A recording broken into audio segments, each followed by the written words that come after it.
I've been through menopause about 30 times due to hormone mismanagement. I'm a pro, like I can give anyone tips. I have fibromyalgia, which is actually quite common in my family, but nobody seems to get fibromyalgia until after menopause. Well, I've been through menopause 30 times.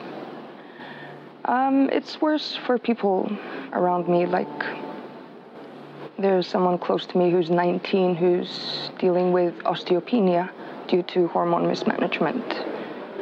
19-year-olds shouldn't have brittle bones.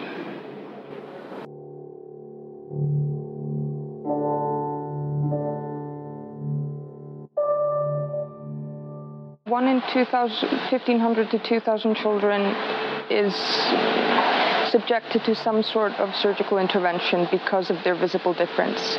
Recent Dutch research, however, shows that intersex people are around 1 in 200. So that means that roughly 10% of our community faces surgical interventions in childhood.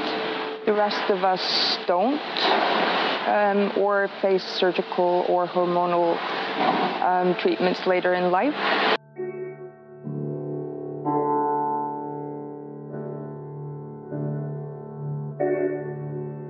These surgeries can entail that we have to remove body parts from the child.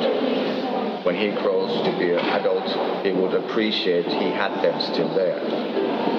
And then, on the other hand, we could have assigned the gender in the wrong way and done reconstructive surgeries and made something to the body that then the child, when he grows up, thinks that these are totally wrong parts for me, and this was a wrong decision.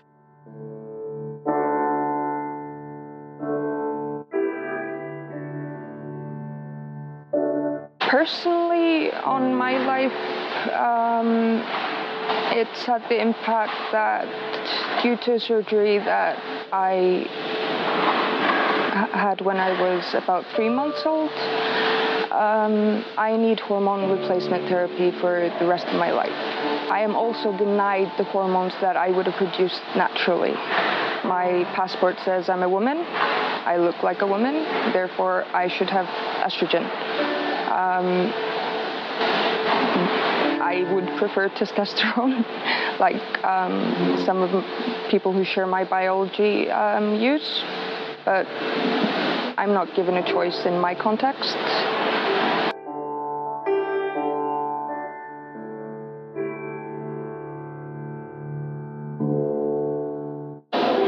Sometimes when you have had surgery down there and you are sexually aroused, then the scar tissue the scar tissue is extremely painful. So it's not just numbness, but it's pain just to start thinking about sex or about getting aroused.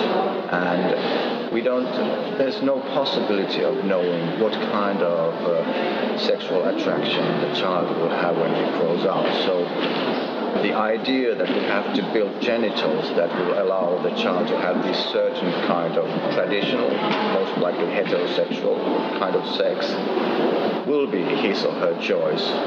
So there's a strong possibility that we are building a vagina to a small baby girl, and later in life that girl thinks that I don't need a vagina, I feel like a male person, and I think this was really kind of a terrible thing to do to me.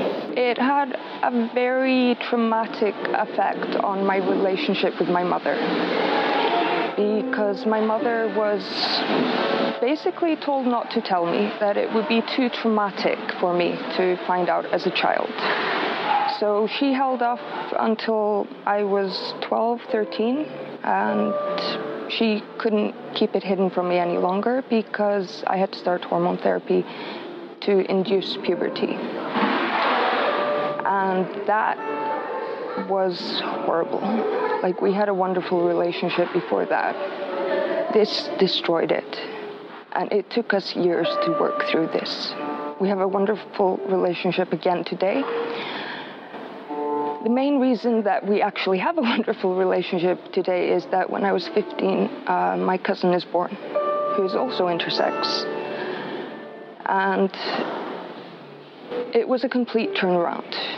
Like, my mother saw that what was done to me was not right, that hiding this from me was wrong. So I have a cousin who is about 19 today, who has always known. At the age of 10, stood up in front of her class and shared this information with her classmates. Like, she's had a completely different reality when it comes to these issues. It's never been a secret, it's never been hidden, it's never been something to be ashamed of.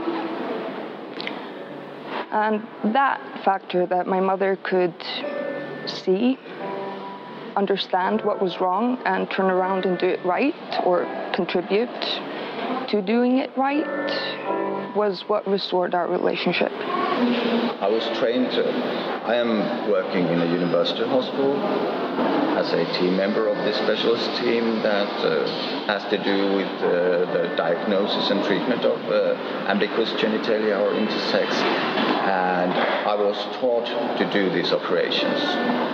And the surgery is still much kind of what your master teaches you, and you do it like he says, and then you continue the tradition. And when I was doing my first reduction of the clitoris, I kind of felt it very strongly that, okay, now I'm doing something that I am not allowed to do. This is a human rights violation. I'm doing something to a baby that might have terrible consequences, and there's too much of the possibility that I'm totally wrong here. Thinking back to my childhood, there were certain things that I don't think were to do with this, but were to do with being sort of partially raised in Iceland and partially raised in Scotland. The sort of how gendered the society in the UK was sort of, to me, really weird. Like, I could not get why something was acceptable for the boy in my class to do, but not for me, or vice versa. Like, it didn't make sense. And I've heard, like, a lot of intersex people sort of mention this, that they didn't feel quite comfortable in this sort of highly, sort of didn't really understand as children why these differences were based on gender. But I've also talked to a lot of people who just had no idea whatsoever until they were told. Is it the right thing to operate on the body, or is it the right thing to operate on the society and for example, the environment in schools or peers or things like that? My mother was told that I wouldn't be able to understand until I was older, and that it would be too hard for me at such a young age to hear something like this. So that was just doctor's advice at the time. Like, this was routine. You didn't tell children things like this about themselves. If we start operating on the body, that is irreversible, that is not without complications. And if we start operating on the body before we are even aware of the gender of the child, or before we are aware of what kind of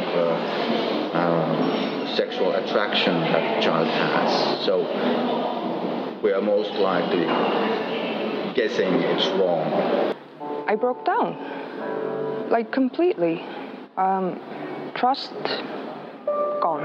Like, I did not trust the adults around me anymore.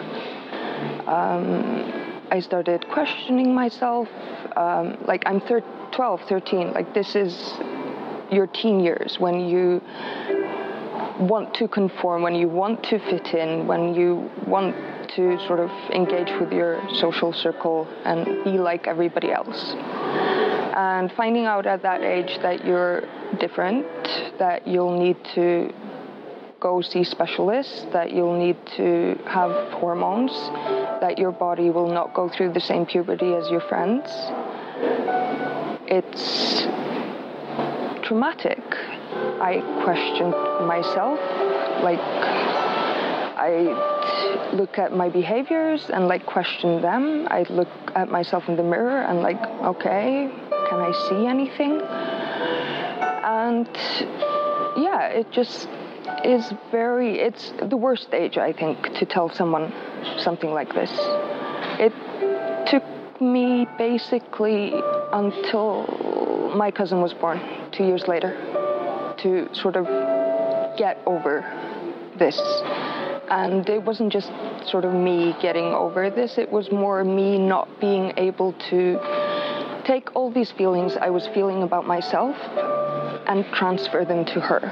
Like, they didn't make sense if I tried to sort of move all these thoughts and feelings to her. And at this time I was calling myself a freak.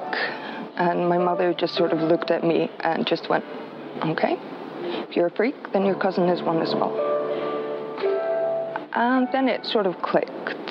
And because I had a connection with someone who was like me, it became easier to deal with it.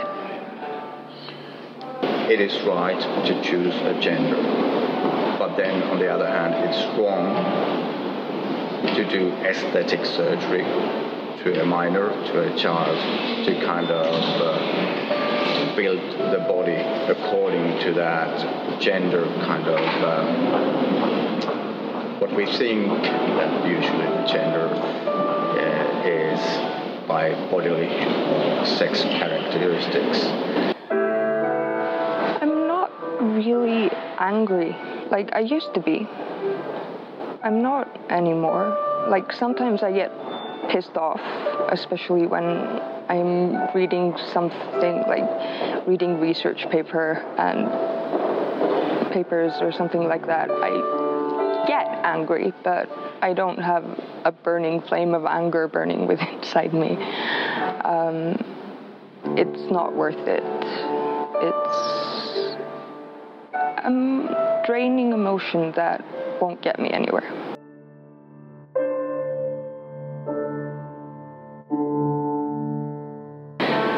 So what needs to change? Firstly, medically unnecessary surgeries on children just to normalize their sex characteristics need to stop. We can't keep going on this merry-go-round of let's make the techniques better and it'll work out. History is showing us that it's not. We need to increase psychological support for parents and children and youth specifically, immediately. Research is showing that a large proportion of parents are not getting the psychological support they feel they need. And research has also shown that a large portion of parents doesn't even understand their child's biology well enough to make informed decisions. Parents need to embrace their child. Don't keep secrets from your children. Don't hide things about themselves from them. It'll hurt them in the end. Be open with your child. Love your child. Accept your child for who he or she or they are.